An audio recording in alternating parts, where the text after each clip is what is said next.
All right, and welcome back. We sure hope that you are enjoying this show so far. Big thank you to the Governor of Vihiga County for stopping by on Up Close and Personal this morning. If you are enjoying our discussions, well, why don't you let us know through our social media platforms? We are live and active as we speak at K24 TV on Instagram, Facebook, and Twitter. Welcome to our social hour. My name is Shiko Kaitani. And of course, if you would like to SMS, that SMS number is at the bottom of your screen, 21222. And today we are actually having quite the discussion, a sensitive one at that fact, as we get into gender minority awareness. Now, sexual and gender minorities are among the most persecuted individuals in the world today. And with Kenya actually being the first African country to recognize its intersex population in a national census, we got asking that question: how many of us actually understand who our gender minorities are? Well, today we are here to clarify some of that and hopefully actually talk about some of the misconceptions that are out there, the labels, and even the lives and the place of gender minorities in our society. We'll also be breaking down some of those common terminologies that we hear from time to time. And so we would like to welcome to the show, right next to me, Joseph Ombane, an intersex. We also do have Letoya Johnstone right at the center, a transgender woman, and by the way is also a modeling coach. And at the far end we do have clinical psychologist Benjamin Zulu.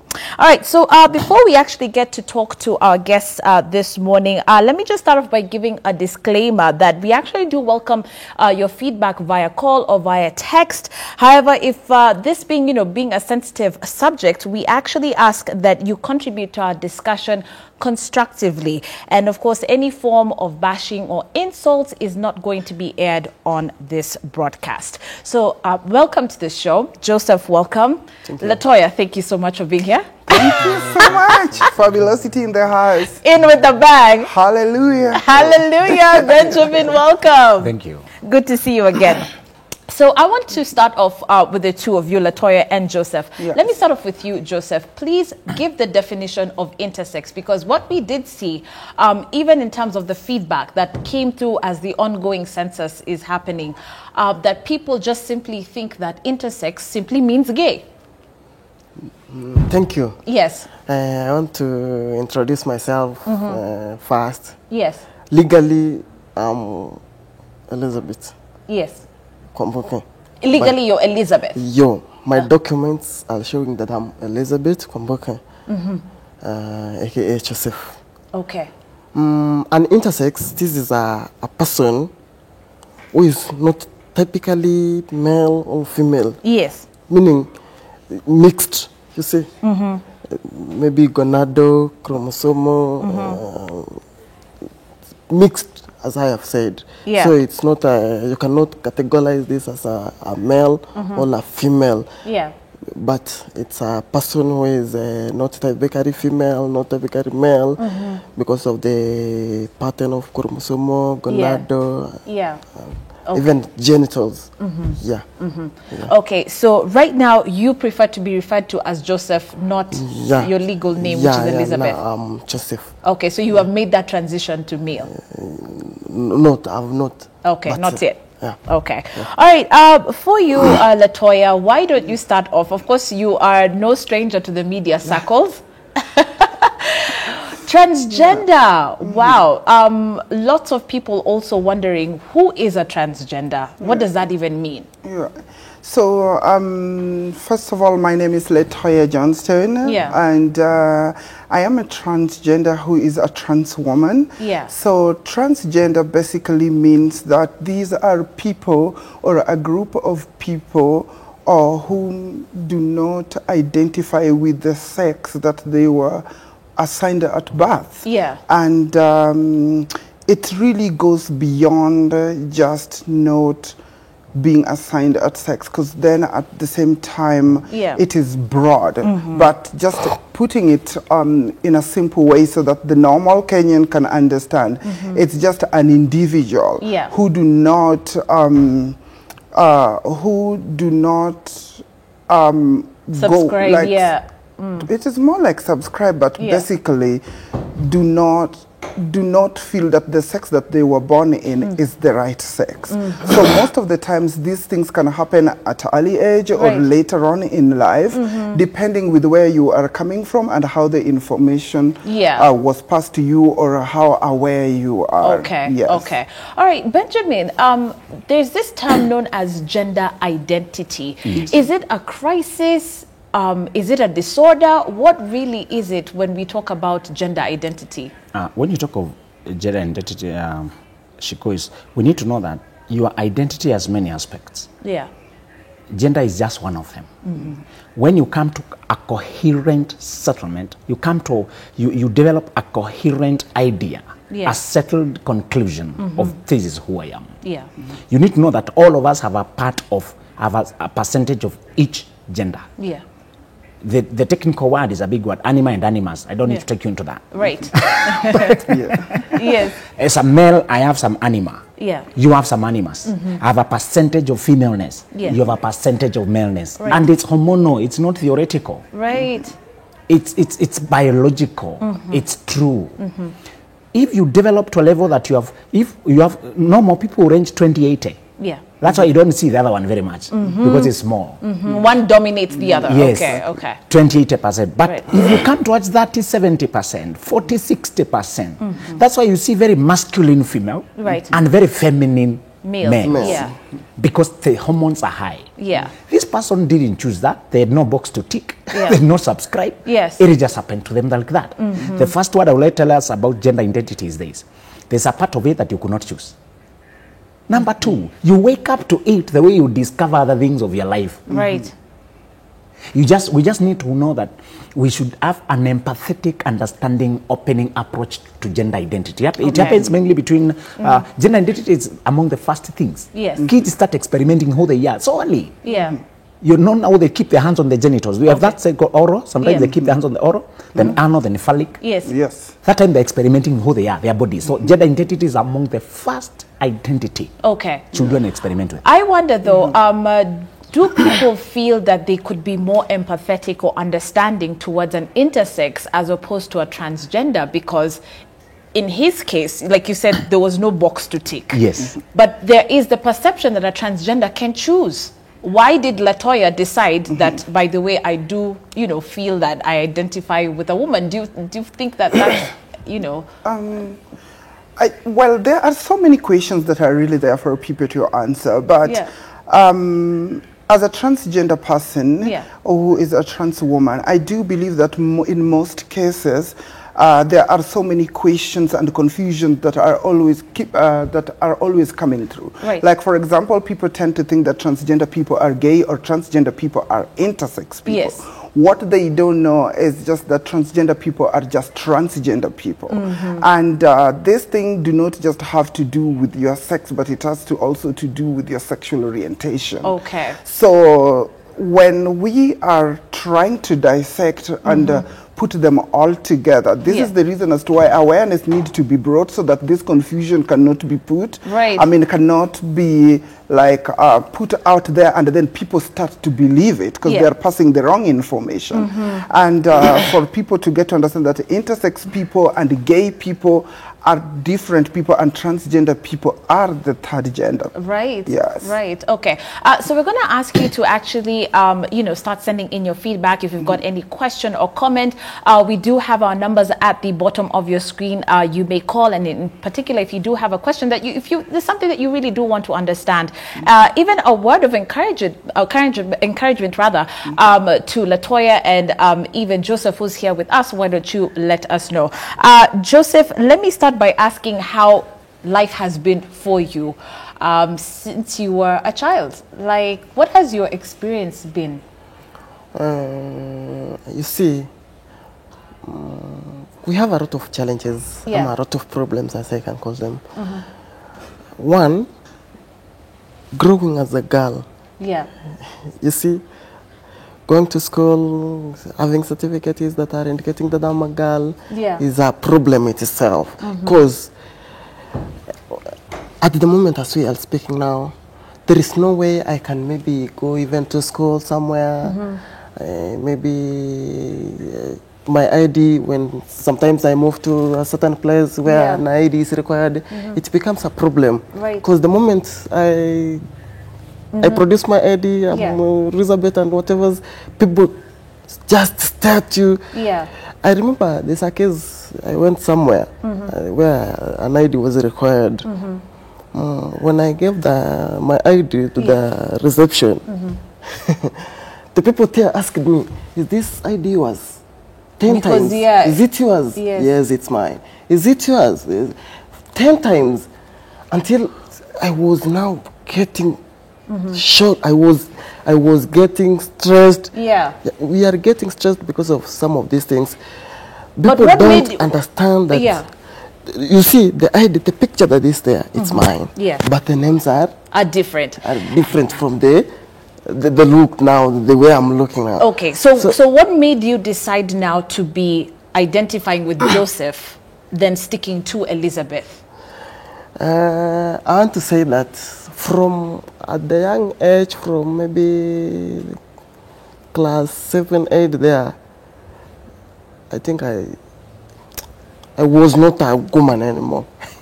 But because of that fear, I was unable to come out and say, although you are saying I'm so and so, I think I'm not. So I kept quiet for myself until it became too much, and I decided to say no. Yeah. Enough is enough. I'm switching. Enough is enough. Okay. The last time even I was cut is when I did my KCSE. Okay. That is the last time I was cut. All right. Before you continue, let's get to our phone lines. I understand we've got Toa from Bungoma, if I got that right. Hello. Good morning. Good morning. Good morning, Shiko. Yes, good morning. Yeah, this is Otoa Sifuna, as you have rightly put it. Oh, okay.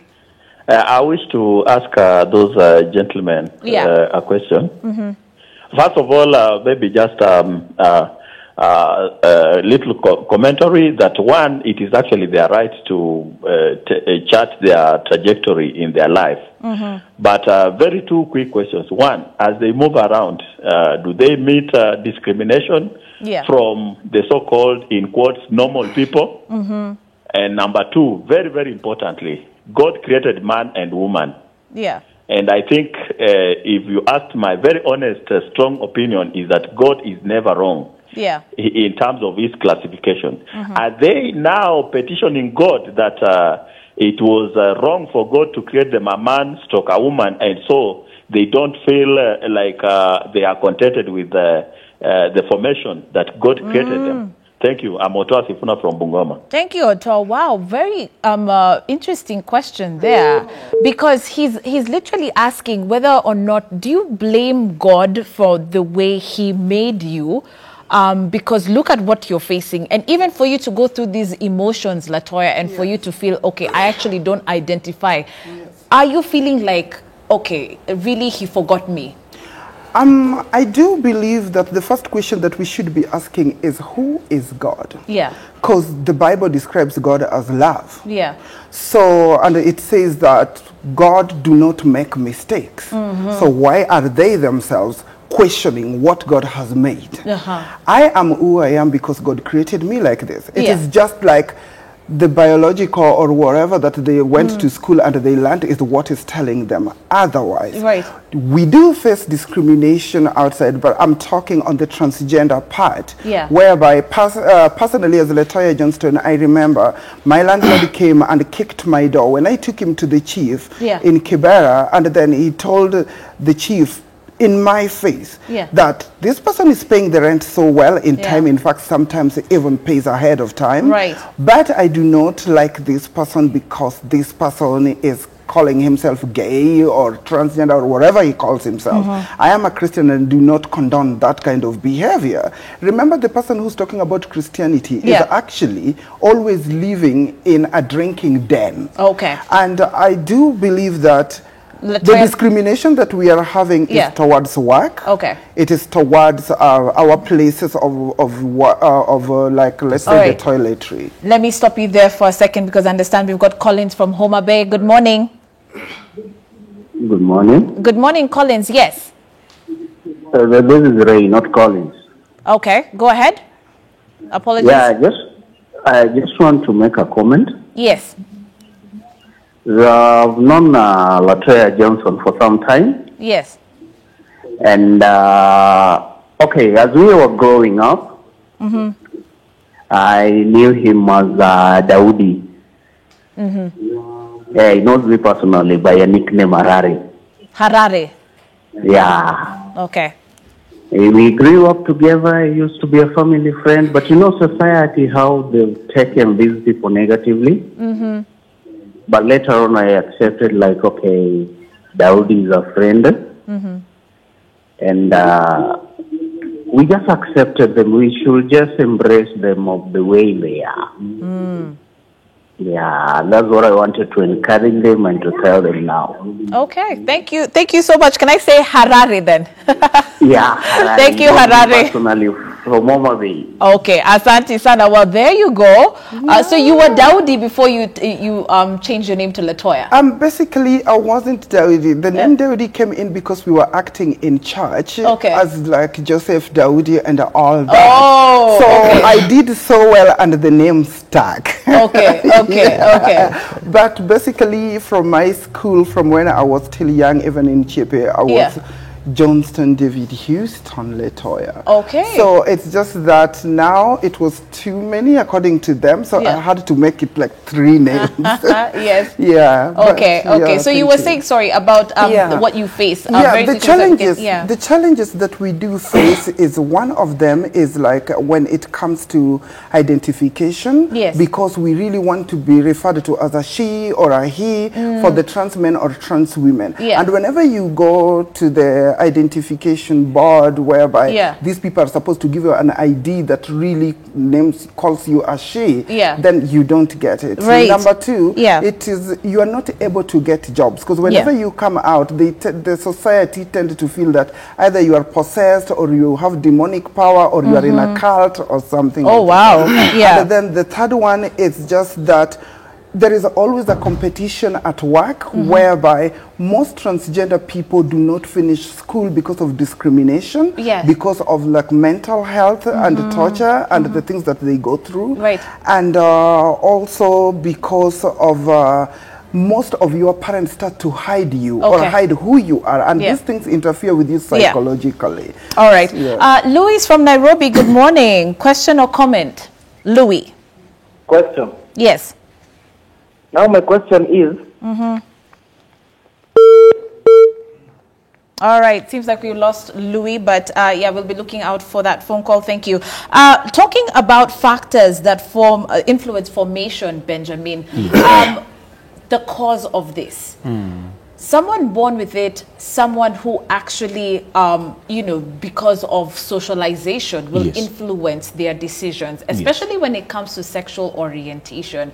What do you have to say about that? 3 things. One, you've heard them tell you that intersex is more to do with anatomy and categorization. Yes. So that you are born, checked, categorized as male, but growing you feel female, or the other way, is the case for Joseph. Then, but transgender is an inner experience. There's no problem with anatomy, but you experience yourself differently. So those two have a lot of hormonal things to do with it. There's a lot of hormonal balances to do with that. And that's what I was saying. Let's approach this matter with empathy. Right. Whatever people don't understand, they tend to persecute. Because they don't understand you. It's frustrating for people not to be able to figure you out. Right. So when they can't figure you out, they'll put you in a hatred box that you put this on yourself. Right. Why don't you fit among us? We are male or female. But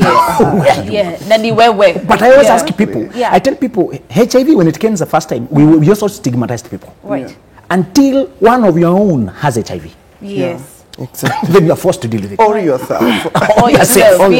Niliuliza watu jana, endeleni kuita hivi until uzae mtoto moja na go both ways. Exactly. What will you continue to label them? And what did you think about that? Because you've seen the cases, parents, like we said, hiding their children who are intersex. In fact, we have a lot of intersex people still who are not in the ready closet, they're hiding to come out and say, we are intersex.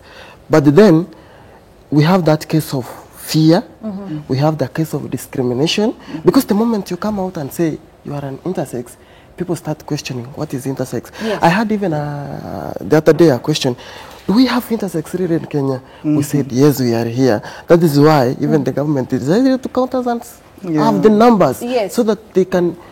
We are the most discriminated. I think we are the most discriminated. I had a mischievous suggestion for Joseph. It's quite mischievous. Because your ID, you know, when you lose ID, they go take you a new one. Right. So I was imagining if they're harassing your ID, lose it. Yes. Go apply another one. Did you ever think of that? You see, there is no way. You will get your fingerprints and everything. There is no way I can be even admitted in a school because really you are the certificate you are a reservist. That's so bad. Then when people look at you, you are you are not. That's a big gap in our law. That's so big gap. Discrimination. So I think. Okay, go ahead. Yeah, I think basically what is really happening is just that.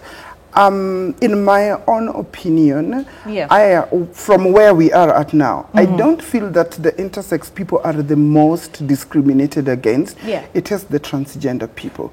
The reason as to why I'm saying this is that the intersex people have been actually acknowledged by the government to an extent that right now it is being put in the census.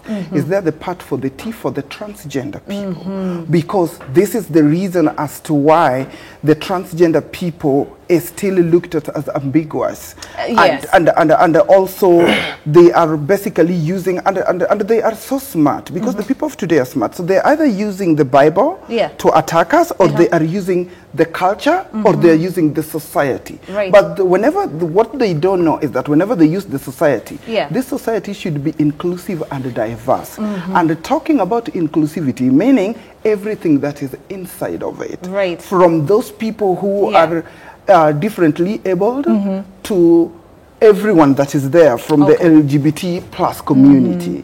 So, Letoya, I'm sure there's a question touching on that. Yes. I wanted to give you the second element. You asked me about sex orientation. Yes. I say the first reason where we get this is a hormonal. That's how you get transgender and intersex. And I said our approach should be empathy, to understand that they didn't choose that. Have you noticed that from the time they begin to deal with gender, many of them never move past it? I was happy that Letoya is doing things. Actually, modeling. She's modeling, I'm wondering what Joseph is doing with his life. He might spend all his life fighting for identity. It's unfortunate. You have a career to pursue. You have a life to build. So the second thing is pain. All right. Paul from Nairobi, good morning. Morning. Yes, good morning. Good morning. How are you? I'm good. Question or comment, please? I just wanted to get the difference between transgender and we have transgender and transgender and intersex. Transgender and intersex. And intersex. Okay, fine. We'll repeat that for you. Okay. All right, thank you. Thank you so much for that. Okay, so even as we get to answer some of those questions and take a look at your feedback, keep them coming on our social media platforms as we continue to talk about gender minority awareness this morning. We still do have Joseph Ombane in studio, and intersex Letoya Johnstone is here, transgender woman, and of course clinical psychologist Benjamin Nzulu. Keep it K24, there is more to come.